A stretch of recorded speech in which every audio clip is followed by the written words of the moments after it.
Mhm.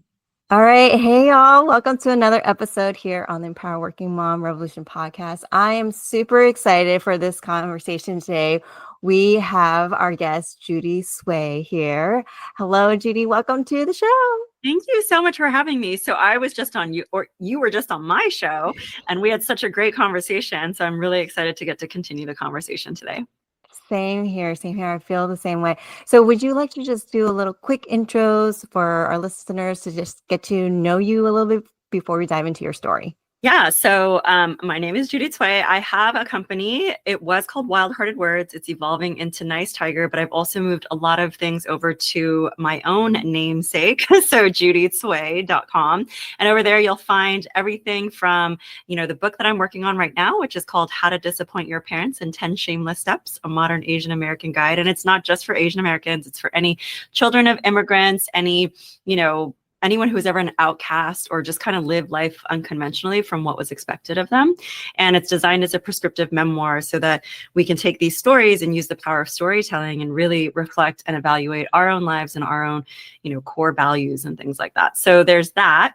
My podcast, and if I can curse, it's called Fuck Saving Face. So Yes. It's all about empowering mental and emotional health for voices of color by breaking through taboo topics.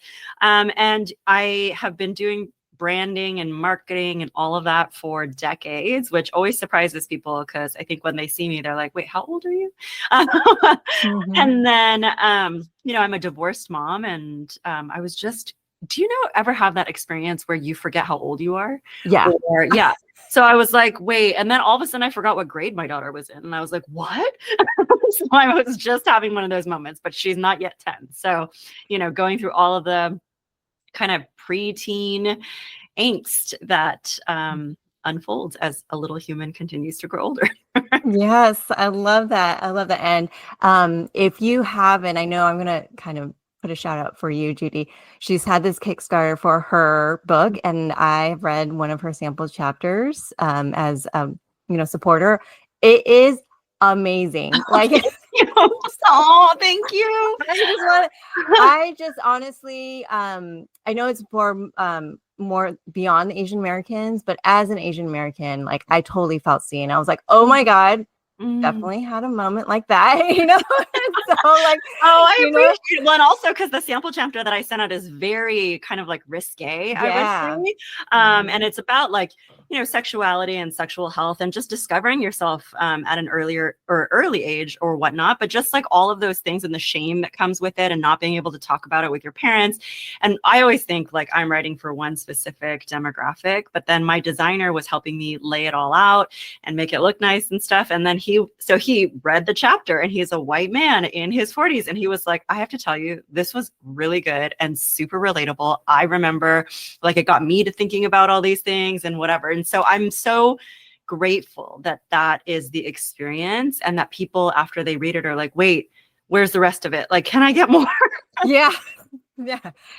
So go ahead and check that out. I'll include all the links there in our show notes. But it makes me, your book, like it makes me wonder, like what significant moment that you've had in your life that kind of led you to where you are now. Yeah.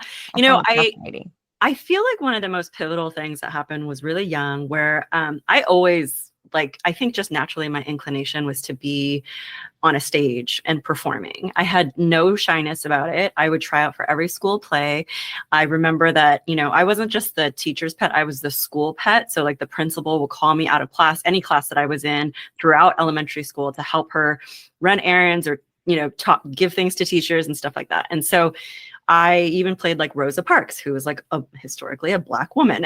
So, but it was all so fun for me. And I think my mom's mom was also like a singer and a performer. So there must be some kind of like genetic component there, but it was never supported in my family of origin, because the other thing that they would tell me is like, you're too loud, you walk too loud, you talk too loud, you laugh too loud. Everything about you is just too much. And so I kind of shoved it away. Like your little brain is just doing whatever it can to survive. And I was like, okay, whatever. I'm still going to go after these things because I had no embarrassment about it since I was just like, whatever. Like I have confidence in school. That's where I was getting any affirmation. And then fast forward to 7th and 8th grade, and I was still trying out for plays and still doing that. But then I didn't get a part for the play A Christmas Carol. And I went over and I talked to the art teacher who was the director of the play. And I was like thinking I could use my charm and my school prowess of like, getting the teachers on my side to be able to get the part. And my actual, like one of my really good friends, Leonie, actually is the one who got the part. So, I was talking to him and he's like, I'm not going to take the part away from this person who I've already given it to, but I will give you the next, like the most important role in the entire play. And that's the role of prompter, which means you're in every scene, but you're never seen. So like you're behind the scenes. I remember being behind a couch on stage. Like there was like a fog machine, like blowing this like gross smelling fog in my face and like all of this kind of stuff. But when that happened and I couldn't get what I wanted, and then suddenly I was like physically, literally behind the scenes, I felt like it was this validation of what my parents had told me all along, which is like, you don't belong center stage. Like, that's not who you are. You should be in the background. And so the only other role that I was able to get aside from prompter was being like a ghost that no one would know because you had something like draped over you. And so like, though I memorized the entire play and knew everybody in the play and was in scenes, but you couldn't see me, I just felt like, okay, well, I'm not doing this anymore after this. Like, that was it. Like, and so it was this moment of just like kind of this deep sadness of maybe my parents were right all along. And so I remember that significant moment. And then always, like, I think from that moment on, always rooting for the underdog, always rooting for anybody who, my family of origin, like the family friends who we grew up with, there's like a group of us who are all about the same age. And we all have our own kids now and all that kind of stuff. But growing up, they would always say, like, if there's a movie with like a special needs person in it, Judy's going to go see it. Like, because I just wanted like that kind of like tenderness and innocence and just feeling like I wanted to protect it. And so now in the work that I do, I work with a lot of women of color, marginalized populations. The whole book is designed to amplify Asian American voices and all of these people who've just never been seen or heard in any way. And I think that's like always been my goal, is like, if I can't be front and center, then I'm going to do everything that I can to help anybody else who also doesn't get like to stand in the limelight. Yeah, that's so powerful. And also it's so metaphorical because like that experience, that significant moment, it's such, gosh, I was just hit by the metaphor of it. Like right. At the time I couldn't have processed that. Like I couldn't have put it together, but it truly was like, you could not have had a more perfect demonstration of what I had been told growing up. Like, you're important, but you're not actually important at all. So, and totally hidden, right? Yeah, like totally hidden. Yeah. Like, in fact, you cannot be seen, because if you're seen, then there's a problem. Like, it was just like, if anybody sees a peak of a toe or like whatever, that's not okay. So like, shrink yourself as much as possible. But then just help everybody else, like whisper the lines if they forget. You're responsible for everything, but don't be seen. That just fathoms me, because it's like it's like it's almost perpetuating a part of the model minority myth. Right. Yeah. But I loved how it actually like set you on this like path for almost like restorative justice here. I know. Thank you. Yeah. I mean, like, I've always, it's been so inherent in me, and like my heart just like breaks for, well, and also because for anybody who has to live by the expectations of the other people around them. And I think especially when it comes to immigrant parents or tiger parenting, anything like that, like, it requires so much bravery to walk away from that, because our sense of belonging is so deep. And like, I think about all those kids who will do whatever they can to stay with abusive parents because that's all they know. And like, that's their connection. And like, when I think about just having to break free, it's so difficult. And it's so heartbreaking when I see people imprisoned by expectations or shame and they can't fully be who they want to be. Because I know what that feels like. And I just don't want anybody else to like feel like that too. Yeah. So what would you say to someone, or even not, let me take that back. It's like, how did you break free? I mean, I think I tried my best to be the good child, and I don't think it's in my nature. The way that I saw how naturally it was for my younger sister to do everything that was expected of her and do it easily and perfectly. Like, she was quiet, she was submissive, she always listened to the elders. And maybe she watched me and was like, I'm not going to do that because you're fucking up. So I'm going to go ahead and go do it this way. But I just like, it just wasn't built in me. And every time I tried, and this fast forward to like, getting a job and being in corporate and all that kind of stuff, like I could not handle it. It was almost like a visceral, like I just couldn't breathe. And even like whenever I get in those moments, I know I'm in a very wrong place in my life. And that also happened to me when I was married. I was like, this relationship is so bad and so unhealthy, but I have a child. And so everybody was like, no, you can't get divorced for your child. Like, what about her? And every day I would wake up feeling like I just couldn't breathe, just feeling this like heaviness. And so I think I've always liked this understanding that we are born with both a destiny and free will.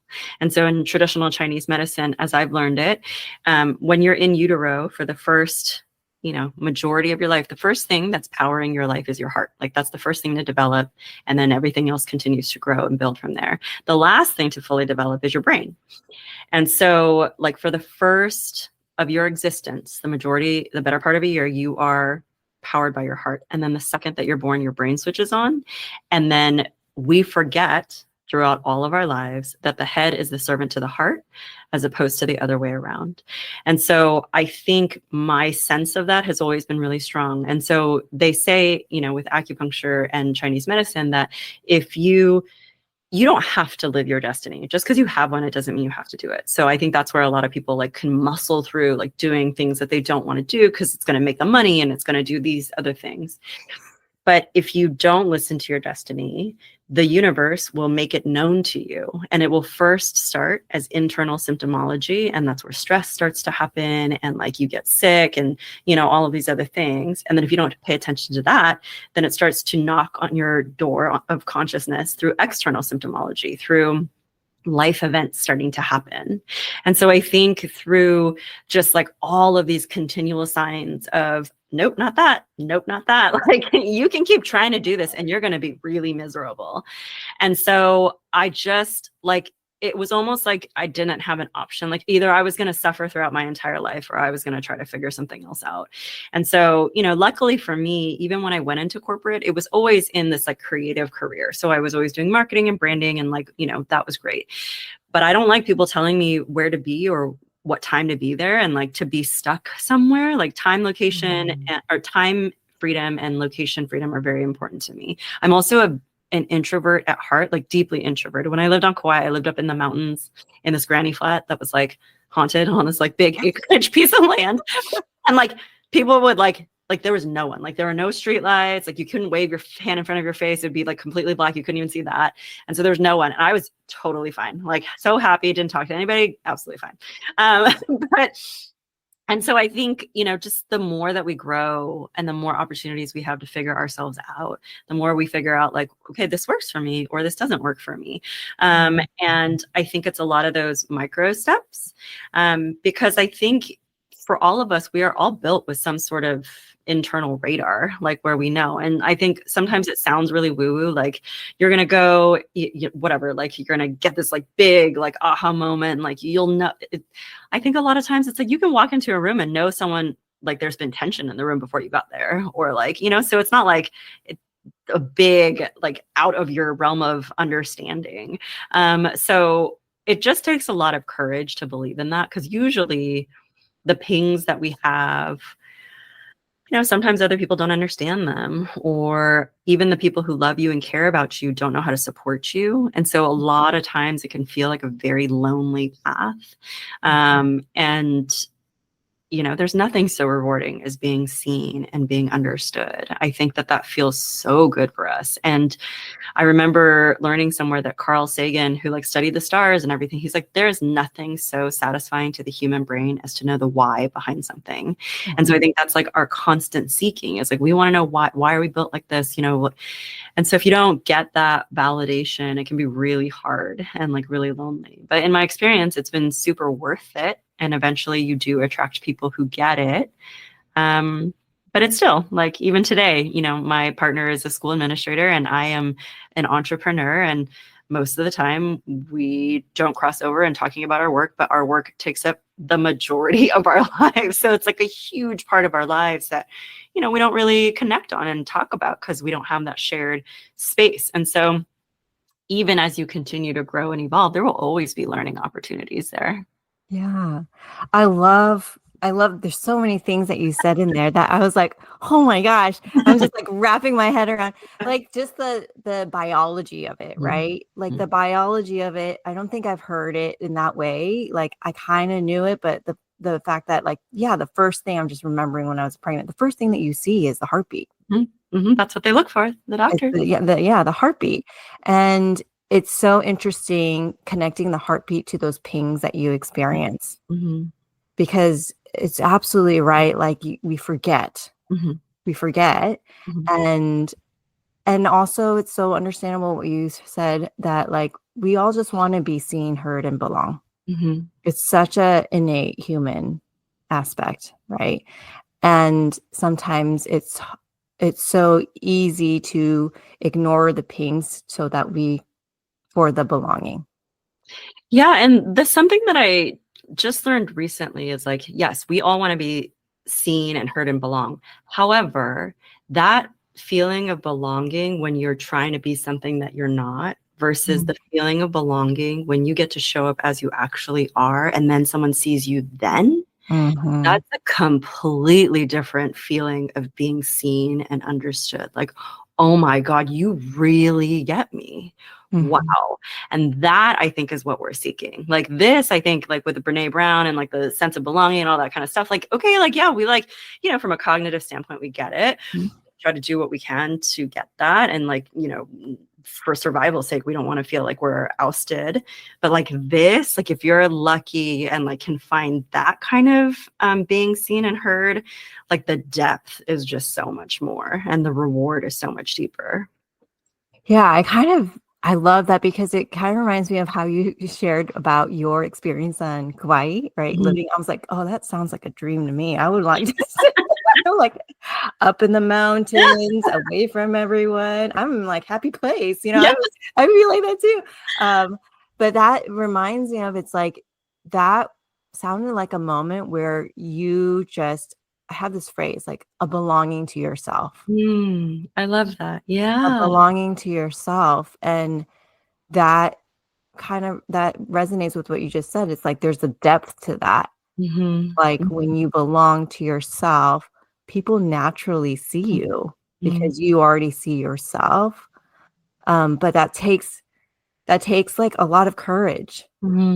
Yeah. And for a lot of us where you don't see that example set before you, like with role models or anything like that, or you're not taught that's okay and nobody believes in you when you're doing it, it's again, like so challenging. So I commend anyone who's tried, and it's not an upward trajectory, like, okay, I chose that path and that's how I'm going to go. I'm like, no, there's been back and forth and like major falls and like picking myself back up and then finding myself back into similar situation or like moving, forward again. So I think that squiggle that you see a lot of the times of like, pursuing your purpose or path, like that's exactly how it is. And so I think that that's what makes also our stories so much more beautiful. And like, as you mentioned, like on my podcast, I always say life may not always be pretty, but it is indeed beautiful. And you can make your story beautiful today.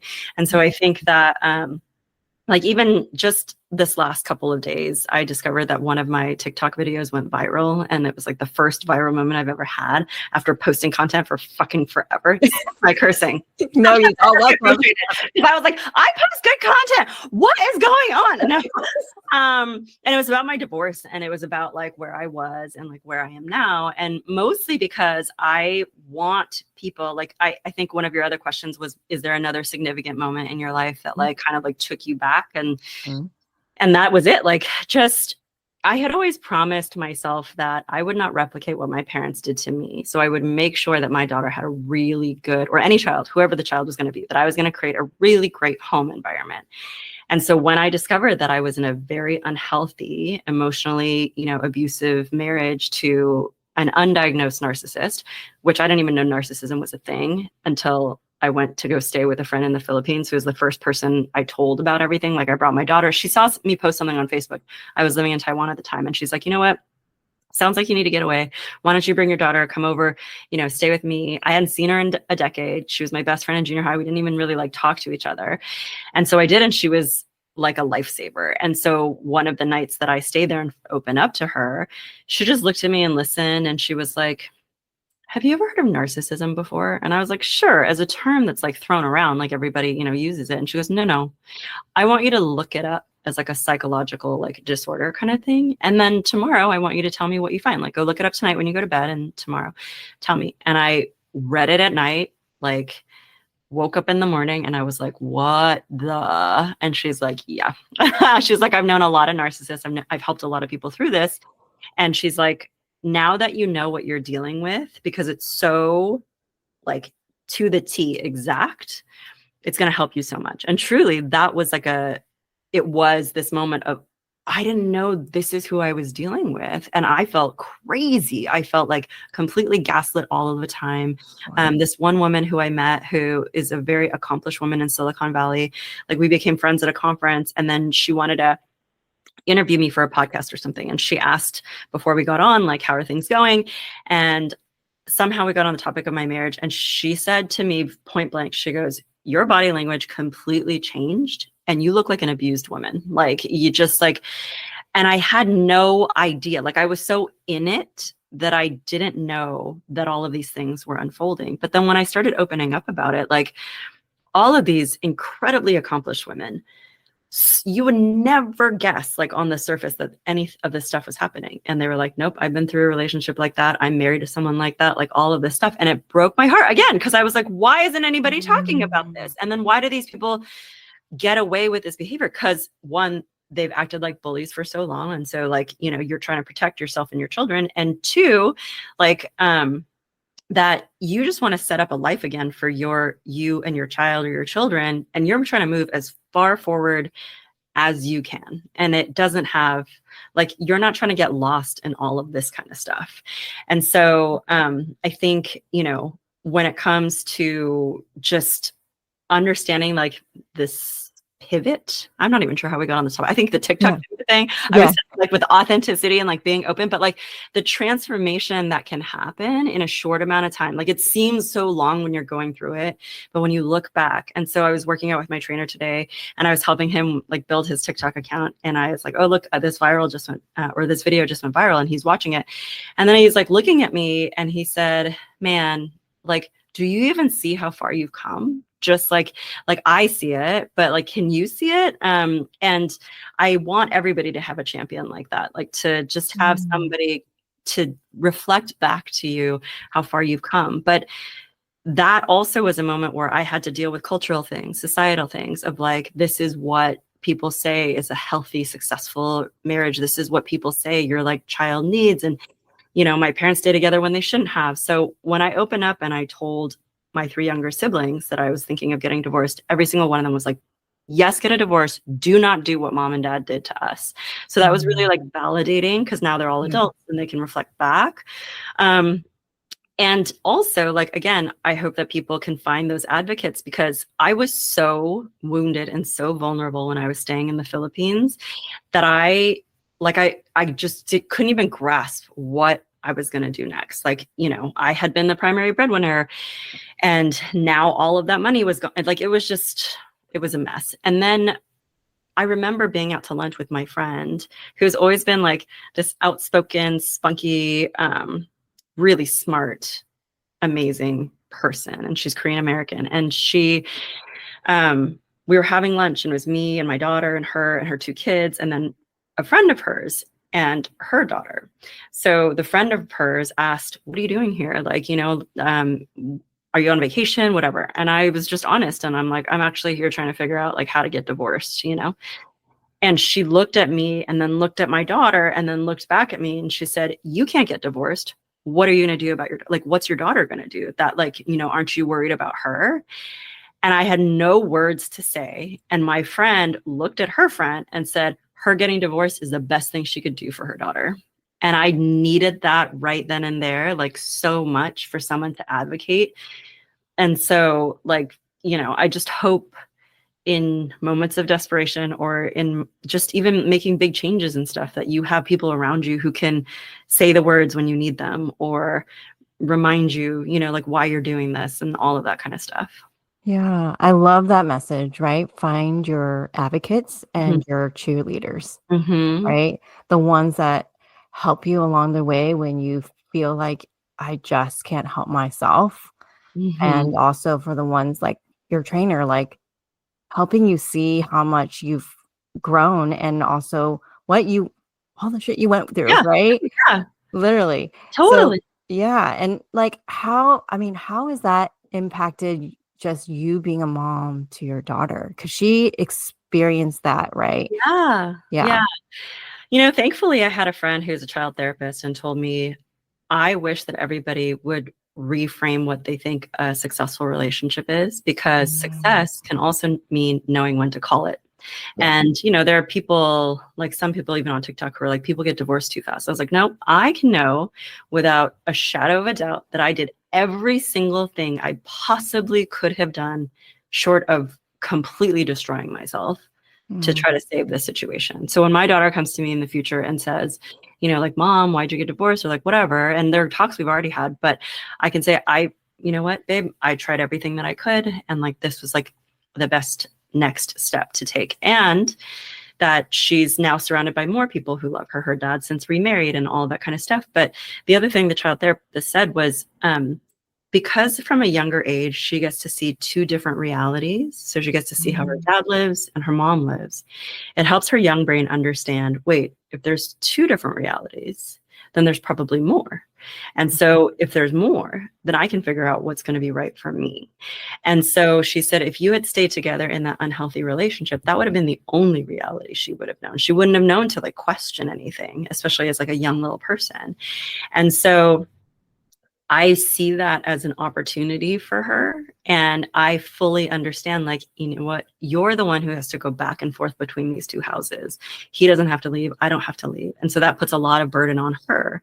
And so we talk about that. And, I try to make sure that she has a therapist that she can talk to if she wants to talk to her.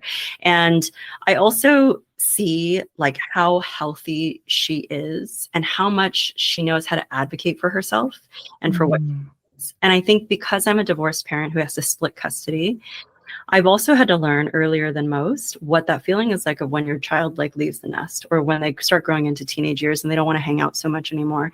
And so I've already had to know that, because half the time I don't know what she's doing, or I don't know like, the people in her life and like all that kind of stuff, because my ex-husband and I don't talk.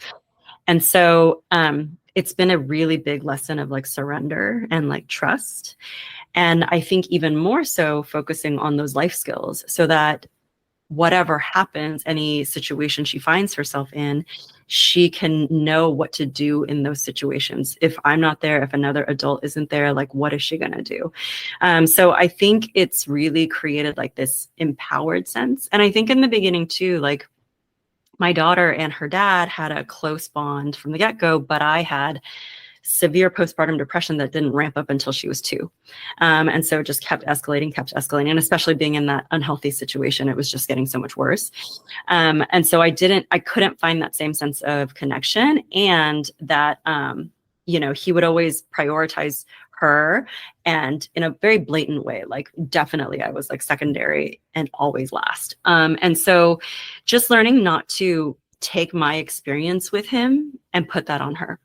And that was Mm. another like lesson that, again, an advocate, and it was actually someone in his corner who reached out to me and said, look, I've been divorced twice.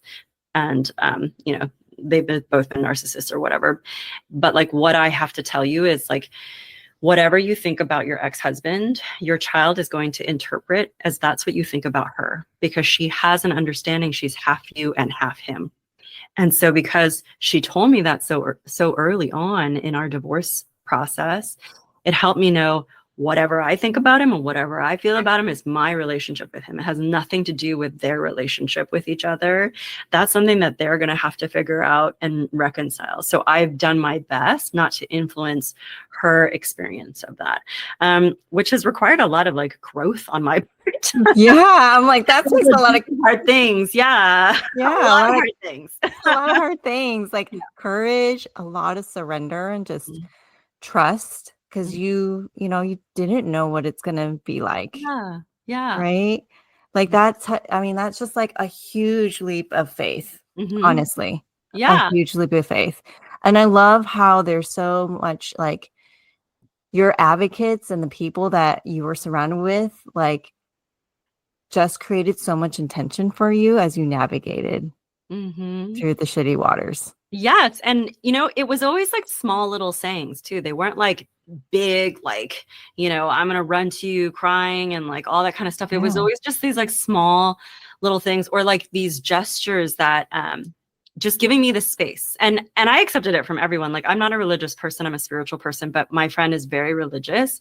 And so she would offer to pray for me. I'm like, I will accept it. I will take it. Give it to me, like whatever it is. And then like other people would reach out to me and feel compelled to tell me, like, I just want to let you know, and I don't know why I feel like I want to tell you this, but like, I just get the sense that like your daughter is so okay, and like you guys are going to be so okay. And like just hearing that from like random people, I was just like, I'll take everything. And, you know, as accomplished women, I don't think we ever imagine that we're going to get to any sort of place where we're not going to be okay or be able to handle ourselves or whatever. But because I was in this situation where I was manipulated, like, you know, didn't like, and then just to get out of it, I had to bear the burden of most of the responsibility.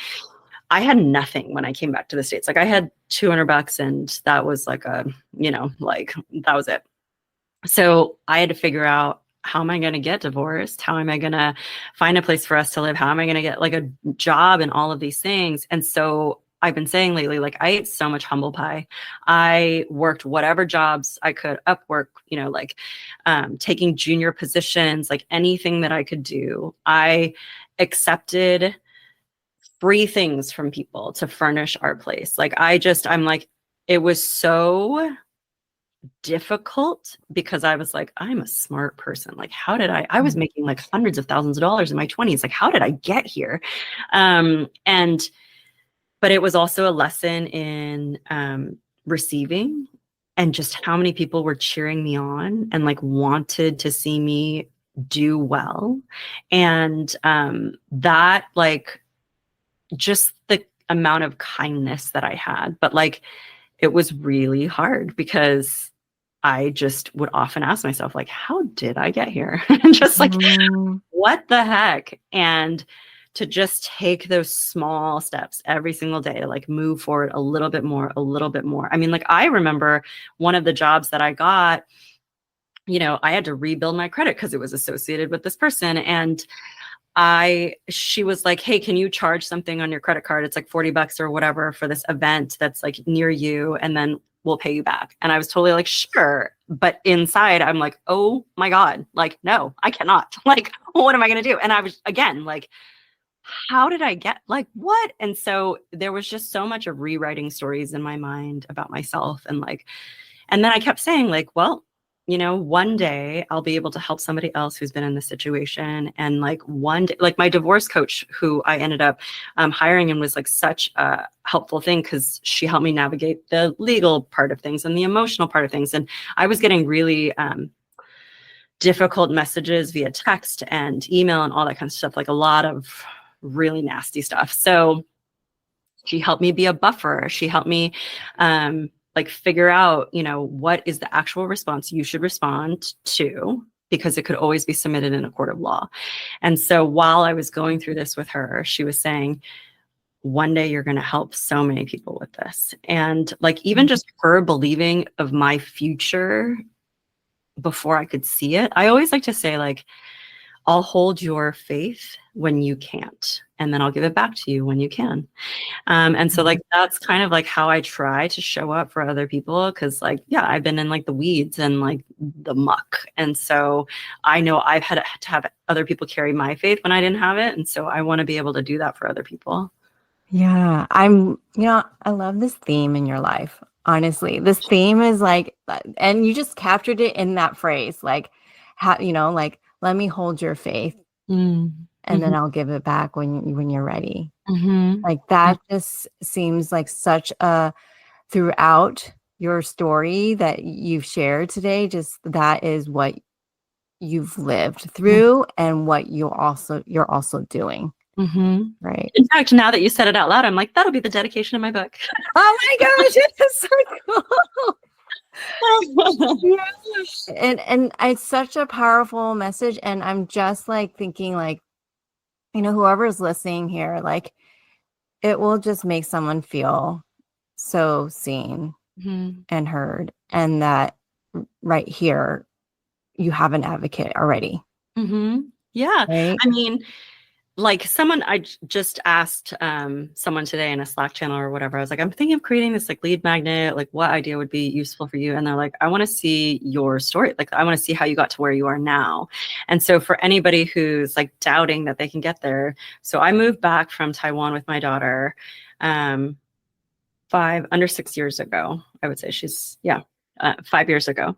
So within those 5 years, I rebuilt from having $2 in my account to, and like, I think we were at like $40,000 to $60,000 in debt, to no debt, having a company now with 6 team members.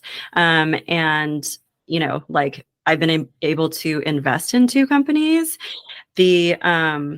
I've gotten into the Tory Burch Foundation. I've gotten into the Goldman Sachs Foundation. I wrote a book that was published and distributed by Ulysses Press or Simon & Schuster. And then, have a podcast. I have been in a relationship with an extremely healthy person. My daughter's thriving in her school. Like, I'm stronger physically, mentally, emotionally now than I've ever been. And all of that stuff happened in 5 years. And so I just want, like, to remind people that you can do it. And even when you're in the midst of it, like, it's going to feel like it might be taking forever. But when you look back, you're like, all of that stuff happened in like less than 5 years. I mean, since then, I've been able to take my daughter on like trips around the world. We're going to Italy soon. Like, it's a whole other life that I have now than the one before. And so if anybody needed faith that you can go from like devastation to like, feeling like this is great. And especially like the community that I've built. I mean, like, I live 3 minutes down the street from my daughter's school. And so most everybody knows where we live because they'll walk by and see us. And it's led to like a wonderful community. Like, all of the people who'll stop by, they'll just say hi. Like, my daughter will have unexpected play dates all the time.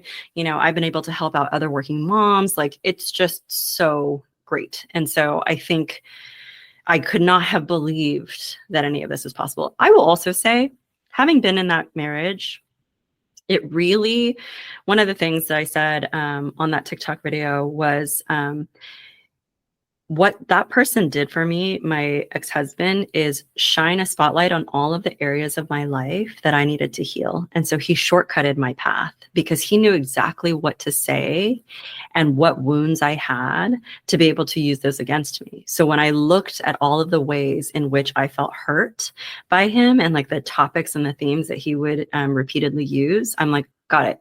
That's what I need to heal. Because until I heal that, that's always going to be able to be used as a weapon. And so it shortcutted that path. And so I could thank him for that. And also, I could thank him for helping me to find my voice and speak up, because I couldn't and didn't use it before. I was always a people pleaser. And like, I wanted this marriage so much. I promised it, like, I would never do that. So I thought it meant one thing. It actually meant something else, that like, okay, I'm not doing it for my daughter, but it's looking differently than I thought to keep that promise. But like, the relationship that I have now and the health of this relationship was because I learned all of these lessons from that relationship that I wasn't going to repeat. And so even if it felt so uncomfortable to be vulnerable with this person and say, this is what I need, this is what I don't want, like all of that kind of stuff, it's led to so much more of a great dynamic. And thankfully, I mean, it's also in part because of him. Like he's also done that work. He also is divorced. And so both of us learned a lot, but we wouldn't have this now if we both hadn't have gone through that other stuff. And so I think that's an important thing, because I think a lot of us, when we want to just create it, make it better again, make it nicer, like it couldn't be as nice as it is now if all of those things hadn't happened before in the ways that they did. Like, obviously, if I didn't have to go through it, sure, so much nicer. I could like hang out more in Hawaii, but it did. And here's what it led to. I love that, because it goes back to what you said earlier of like reframing what successful relationship is, or even what relationship doesn't mean two people together. Right. Like, and also reframing how the narrative that society has said about divorce. Right. Like the way I'm hearing it from you is such a more like, how do I say it? Like compassion filled and, a lot of grace. Right. Because I mean, truth be told, going through divorce is shitty. Right. Yeah. But there is just beauty in it too, and how we just talk about it. I think it's not talked about enough. Yeah. Like, because there's your so much experience. like shame around it, and like, or just like a sense of failure or like disappointment or grief or all of those things. But like, I don't know, I did meet a bunch of people who, like, after I'd been a couple years out of the divorce, when I would say like I'm divorced, they'd be like, congratulations. It's like they had learned that lesson of like what it took to get you here, and like you made the brave and the bold call, and like that must have been a lot for you to go through.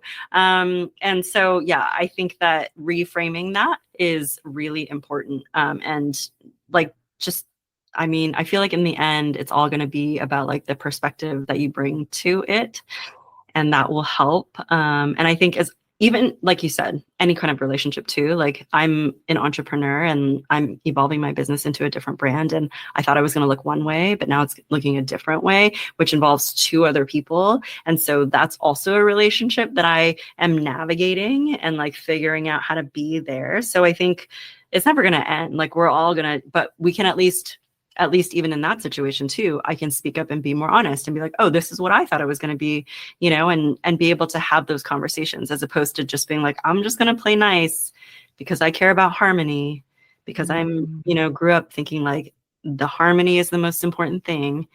But like, I also realized, I heard in human design that your ego, we always like think it's like a bad thing.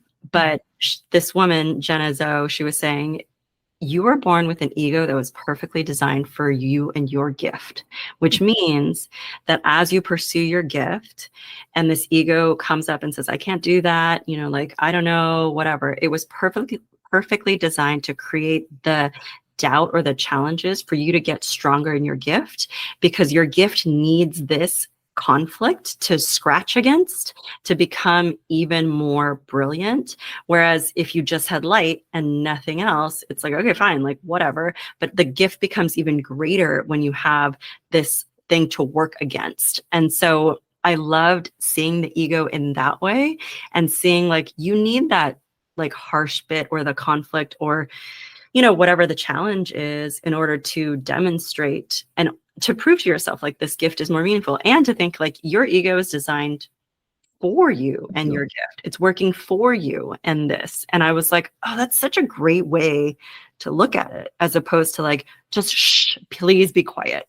I love that because it's like a dynamic, right? Like it's a dynamic between those two parts of you, which creates the whole of you.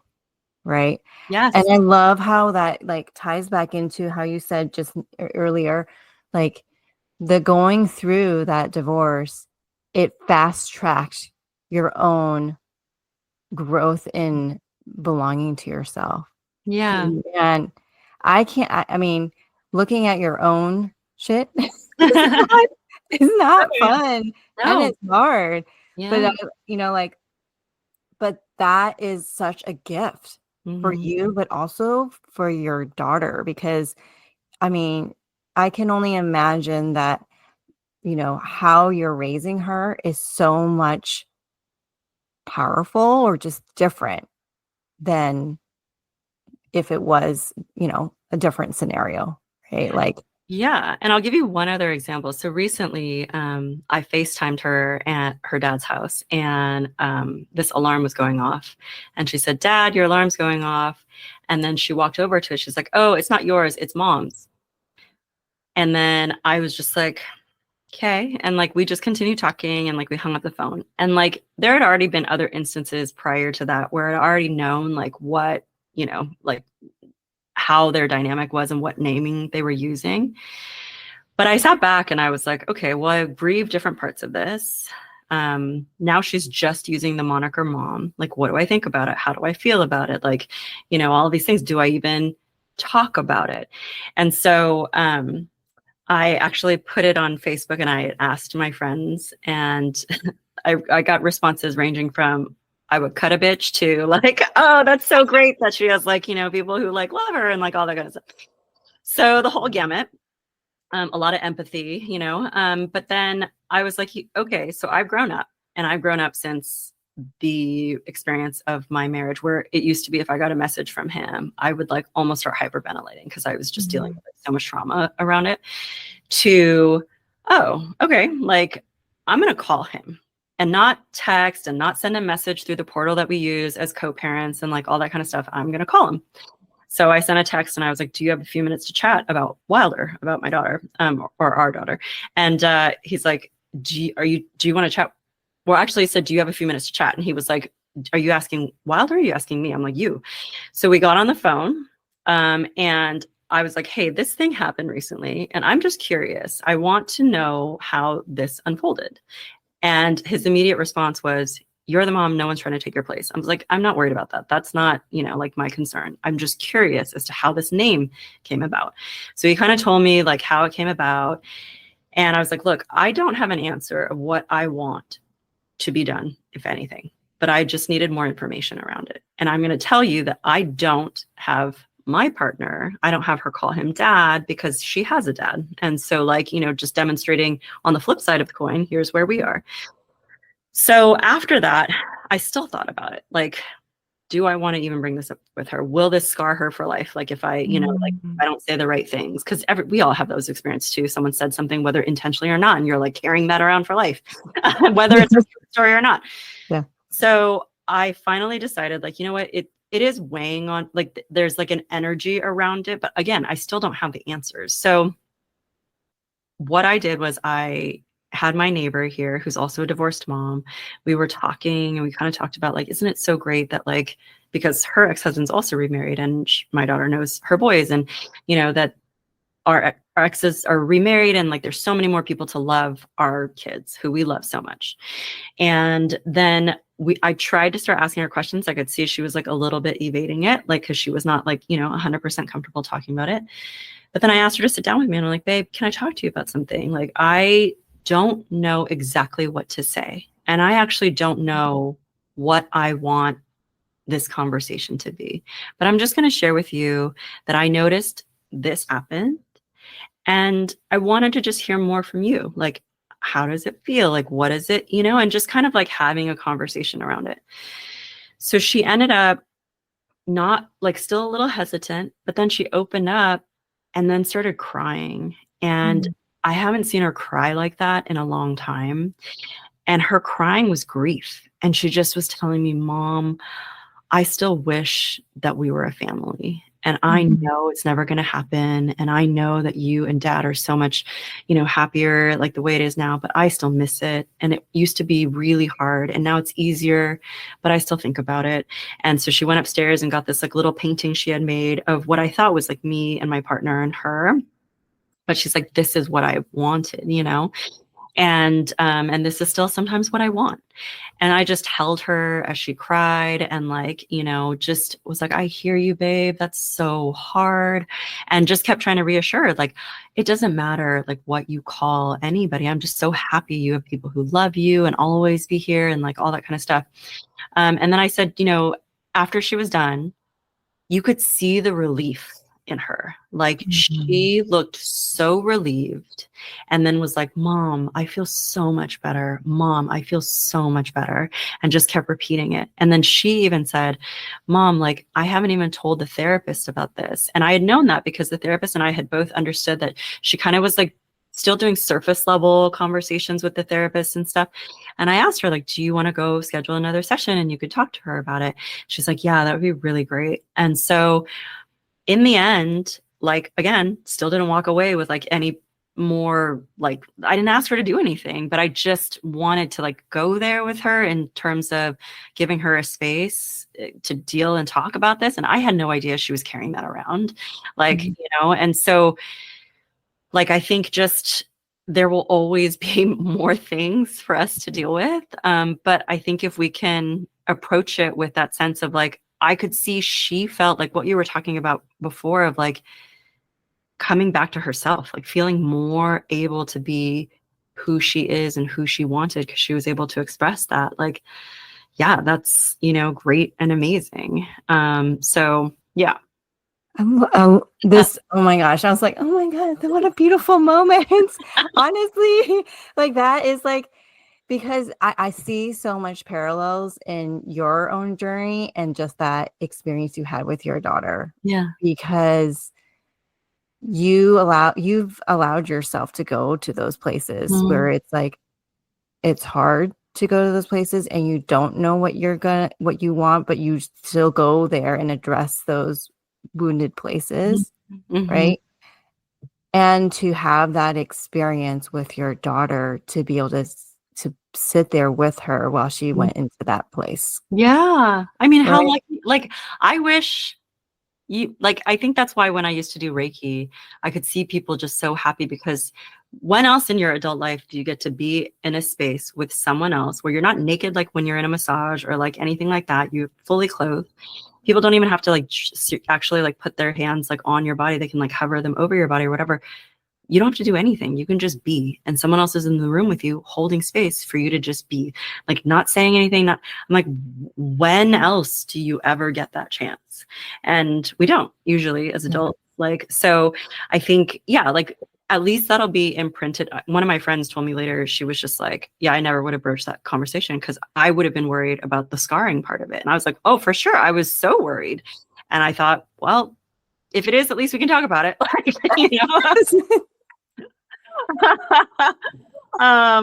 But yeah, so like I think for anybody going through like life stuff, just to know there's so many different approaches we can take, and that as a working mom, there's like so much that we're going through, and I'm not always there for her, like in terms of being present because I'm thinking about work stuff or like, whatever it is. But when I can, I try my best to like be there and like actually be there. And I think that is like anybody, that's a great gift to be able to give anybody. I love that. Dropping the words of wisdom as we're wrapping up here. Yes. Is there any other lasting words of wisdom that you want to share with our audience? You can do this. Like, I just want you to know that you can do this. I think because my partner is a school administrator, these last few years, there have been a lot of suicides, a lot of mental health crises because of the pandemic and beyond. And someone once said to me, that's so sad because they just haven't gone around the sun enough times to know that it gets better or that I can be okay. And I think that's always stuck with me of like, when we're going through a hard time, we just need to make it around the sun. Like, let's just make it around to the next time and the next thing that will be better. And it doesn't mean that there won't be hard times, but like it will get better and there will be something else. Love that. Love that. Well, I really appreciate just truly your honesty, authenticity, and just your story, because it's such a powerful story. that you shared. And I want to wrap it up with our mom moments in a minute. Y'all, you ready? Let's go. Three questions. Okay, here we go. First question. It's a choice question. So to have a moment of peace and quiet to yourself, which place would you choose? Bathroom, car, bedroom, or closet? Probably bedroom. I have found myself in the closet and the bathroom. So second question. Favorite thing to do with your daughter? Oh, travel for sure. She's a really great travel companion. Awesome. And number 3 is to relax. Out of these choices, what would you choose? Spa, hike, nap, read, or craft? Ooh, probably craft because I could be doing something. Or the spa. Probably like both. Both. You're at the spa doing You're at your the spa, craft. having like, a bunch of spritzes or something like that. And then like, give me something to do with my hands. I love it. Love it. Well, it was such a great conversation. Thank you so much for just sharing your story and dropping some, words of wisdom throughout. And where can people find you and connect with you? Yeah, you can go to Judy Tsuei, tsuei.com, and you will be able to see all of the stuff there. Awesome. Well, thank you for your time and thank you for being on the show, Judy. Yeah, thank you. Yeah, thanks.